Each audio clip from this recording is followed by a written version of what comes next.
दोस्तों, हमारी धरती पर इंसानों के अलावा जीव जंतुओं की लाखों प्रजातियां मौजूद हैं। इन प्रजातियों में कई प्रजातियां बेहद खतरनाक हैं जो मानव जाति को बड़े पैमाने पर हानि पहुंचाती हैं। यूं तो हमें कई जीव जंतुओं से खतरा रहता है, लेकिन इन जीव जंतुओं में सांप बेहद खतरनाक है। आपको जानकर हैरानी होगी कि दुनिया भर में सिर्फ सांप की वजह से हर साल औसतन 1,38,000 लोगों की मौत होती है। इसी तरह की महत्वपूर्ण और ज्ञानवर्धक जानकारी प्राप्त करने के लिए हमारे चैनल समृद्धि को सब्सक्राइब करें और बेल आइकन को प्रेस करें ताकि नई वीडियोस की अपडेट आपको सबसे पहले मिल सके। भारतीय मिथकों के अनुसार पहले के समय में सांपों की उम्र खास ज्यादा बताई गई है। वहीं इसका ढंग से उल्लेख तो नहीं हुआ, लेकिन कई सांपों के बारे में कहा जाता है कि वो 100 साल से ऊपर जीते थे। कुछ सांपों के बारे में कहा गया है कि वो 500 साल से ज्यादा जीते हैं। हिंदू पौराणिक कथाओं के अनुसार तक्षक नाग की उम्र खास ज्यादा होती थी। ये कई 100 साल जीते थे। इसी तरह की घटना मैं आज आप लोगों को बताने वाली हूँ, जहाँ बिहार के एक गाँव में अपने नाग के लिए 500 साल से जिंदा है ये इच्छाधारी नागिन।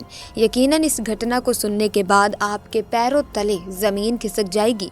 तो इस वीडियो को आखिर तक जरूर देखना, और अगर आप भी भगवान शिव के भक्त हैं तो सबसे पहले कमेंट बॉक्स में हर हर महादेव जरूर लिख दें। तो चलिए दोस्तों, शुरू करते हैं आज की इस वीडियो को। दरअसल दोस्तों, ये घटना बिहार के उखवा के एक गाँव में घटित हुई, जो कि जंगल के बिल्कुल करीब बसा हुआ है। इसी गाँव में मयंक और विराज नाम के दो व्यक्ति रहते थे।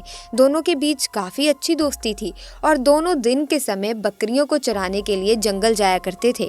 इस जंगल में एक इच्छाधारी नागिन अपने नाग के साथ रहा करती थी और अपनी नागमणि की रखवाली किया करती थी। एक बार विराज की एक बकरी घने जंगल में चली गई तो विराज ने मयंक से कहा कि तुम आज मेरी बाकी बकरियों को लेकर घर वापस चले जाओ और मैं अपनी इस बकरी को जंगल के अंदर से ढूंढकर वापस आता हूँ, जो शायद जंगल में थोड़ा अंदर चली गई है। उधर नागिन भी अपना भेष बदल कर तथा मनुष्य रूप धारण कर नाग को नागमणि की रक्षा के लिए छोड़ गांव के भ्रमण के लिए निकली हुई थी। जब विराज अपनी बकरी को ढूंढते हुए उस जंगल में पहुंचा तो पेड़ के नीचे बने बिल में से उसे तेज रोशनी आती हुई दिखाई दी। उसे लगा कि ये कोई कीमती हीरा या फिर आभूषण उसके नीचे छुपा हुआ है, तो उसने उसी पेड़ की टहनी को तोड़ा और एक बड़ा सा डंडा बना लिया और उसे बिल को जोर जोर से मारकर तोड़ने लगा। उस बिल को तोड़ते समय विराज बहुत तेजी से डंडे से वार कर रहा था, जिसमें से 2 चोट नाग के बिल के अंदर मौजूद नाग पर लग गई और नाग ने उसी समय अपना दम तोड़ दिया। जब विराज ने मरे हुए नाग को देखा और उसके पास तेज चमकती हुई मणि को देखा तो वो समझ गया कि वो चमकती हुई चीज और कुछ नहीं बल्कि नागमणि है। उसने पहले नाग को डंडे से हिलाकर देखा और फिर ये सुनिश्चित किया कि नाग मर गया है या फिर जिंदा है। फिर उसने जब इस बात को पक्का कर लिया कि हाँ नाग मर गया है तो उसने अपनी जेब से रुमाल निकालकर उसके अंदर उस नागमणि को रख लिया और भागता हुआ तेजी से घर की तरफ निकल गया और ये भी भूल गया कि वो जंगल में अपनी बकरी को ढूंढने आया था और वो बकरी अभी भी जंगल में ही रह गई। इधर जब नागिन वापस अपने बिल की तरफ लौटी तो जैसे ही उसने नागमणि गायब पाई और अपने नाग को मरा हुआ देखा तो वो गुस्से से आग बबूला हो गई। उसने अपनी शक्ति से नाग की आंखों में देख लिया कि उसके नाग का कातिल कौन है। विराज ने अब एक बहुत बड़ी गलती कर दी थी। उसने नाग के मरे हुए शरीर को वहीं जंगल में छोड़ दिया था।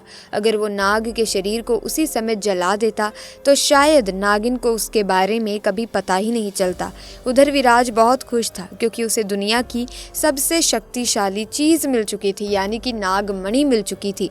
विराज जब घर पहुंचा तो सबसे पहले उसने नागमणि अपने हाथ में पकड़ी और ये इच्छा जाहिर की कि जो बकरी जंगल में खो गई है वो मुझे वापस मिल जाए। तो दोस्तों, चमत्कार ऐसा हुआ कि अगले ही पल वो बकरी उसके दरवाजे के बाहर खड़ी हुई थी। विराज ये सब देखकर बहुत खुश हुआ। उसने नागमणि की सहायता से अपने घर को ही बदल दिया और अपने गांव का सबसे अमीर इंसान बन चुका था, और वो भी केवल और केवल नागमणि की मदद से। अपने नाग की हत्या का बदला लेने के लिए नागिन आग बबूला हो उठी, परंतु वो विवश थी क्योंकि विराज के पास उसकी नागमणि जो थी और वो तब तक विराज को नुकसान नहीं पहुंचा सकती थी जब तक उसके पास वो नागमणि मौजूद है। दोस्तों, कहते हैं कि इच्छाधारी नागिन बगैर नागमणि के भी कोई भी रूप धारण कर सकती है। अपनी शक्ति का फायदा उठाकर नागिन ने एक सुंदर कन्या का रूप धारण किया और विराज जब किसी काम से दूसरे गांव जा रहा था तो उसके बीच रास्ते में बैठ गई और रोने लगी। जब विराज ने देखा कि एक बहुत ही सुंदर स्त्री रो रही है तो वो तुरंत बैलगाड़ी से नीचे उतरा और उस कन्या से पूछने लगा कि आप रो क्यों रही हो। लड़की के भेष में उतरी उस नागिन ने कहा कि मेरा नाम अरुणा है और मैं अपने पति के साथ दूसरे गांव में रहती हूँ, परंतु कल वो एक कन्या के साथ शादी करके आ गया और मुझे धक्के मारकर घर से बाहर निकाल दिया। मैं बेसहारा हूँ, लाचार हूँ। विराज को उस स्त्री पर तरस आ गया और उसकी सुंदरता से विराज बहुत ही ज्यादा मोहित भी हुआ और उसे अपने घर ले गया। धीरे धीरे नागिन और विराज के बीच में दोस्ती शुरू हो गई और ये दोस्ती इतनी गहरी होती चली गई कि विराज को पता ही नहीं चला कि कब वो उस स्त्री के प्यार में फंस चुका था। एक दिन विराज और अरुणा यानी कि वो नागिन दोनों घूमने के लिए गए और एक जगह एकांत पाकर अरुणा ने विराज से पूछा, तुम्हारे गले में ये चमकती चीज क्या है? तो विराज ने बोला, अरे कुछ नहीं, एक साधारण सा आभूषण है, मुझे बहुत अच्छा लगता है इसीलिए मैं इसे गले में पहनता हूँ। दोस्तों, ये वही आभूषण था जिसे आप और हम नागमणि के नाम से जानते हैं। जब अरुणा बोली कि क्या तुम मुझे ये आभूषण कुछ समय के लिए दे सकते हो, क्योंकि मुझे इसकी चमक बहुत भाती है, मैं इसे पहनकर देखना चाहती हूँ कि आखिर ये मेरे गले में कैसा लगता है।